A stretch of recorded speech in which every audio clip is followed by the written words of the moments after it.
नमस्कार, आपण पाहतात युगांधार महाराष्ट्र न्यूज. पाहुयाचे काय ठळक घडामोडी. बातमी उल्हासनगरतून आहे. उल्हासनगरमधील चोपडा कोर्टामध्ये 27 जुलै रोजी वाहन चालकासाठी लोक अदालतीचे आयोजन.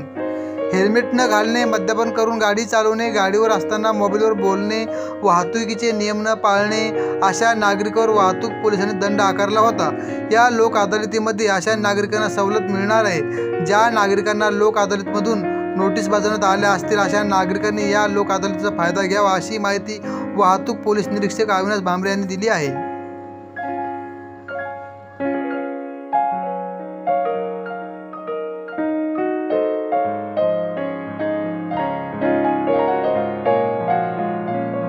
आपल्या संपूर्ण राज्यामध्ये 27 जुलैला लोक अदालत घेण्यात येणार आहे.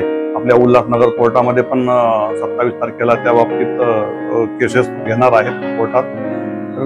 मी त्या बाबतीत सुद्धा सर्व नागरिकांना आवाहन करीन की ज्यांना लोक अदालतच्या माध्यमातून नोटीस आल्या असतील वाहतूक विभागाच्या चलनाबाबत, तर त्यांना माननीय न्यायालय जे आहे काही प्रमाणात सवलत देणार आहे. समजा 1000 रुपये फाईन असेल तर 200-300 रुपये सवलत देणार आहे, असं कोणी कळवलेलं आहे. तर जास्तीत जास्त लोकांनी ते फाईन भरून घ्यायचं आहे. आपल्याकडं एक वाहन चालक आहेत, त्यांना मोबाईलवर बोलताना जवळजवळ 40,000 रुपये फाईन आलेला आहे.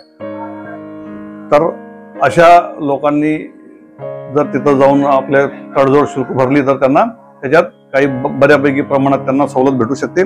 तसेच जे रिक्षा चालक आहेत किंवा 2 व्हीलरवाले असतील त्यांनी सुद्धा या लोक अदालतचा उपयोग करून घ्यावा आणि आपलं जे फाईन आहे ते कमी करून भरून घ्यावं.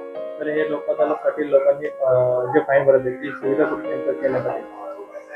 लोक अदालत नेमकं कुठे भरवण्यात येणार? आपल्या कोर्टात, आपलं जे उल्हासनगर कोर्ट आहे त्या ठिकाणी ते भरवण्यात येणार आहे. सर्व नागरिकांनी पहिले आमच्या ऑफिसला यायचं आहे. आमच्याकडे जर केस असेल आम्ही ती चेक करू किती फाईन आहे आणि मग ते आम्ही तिथं पाठवणार कोर्टात.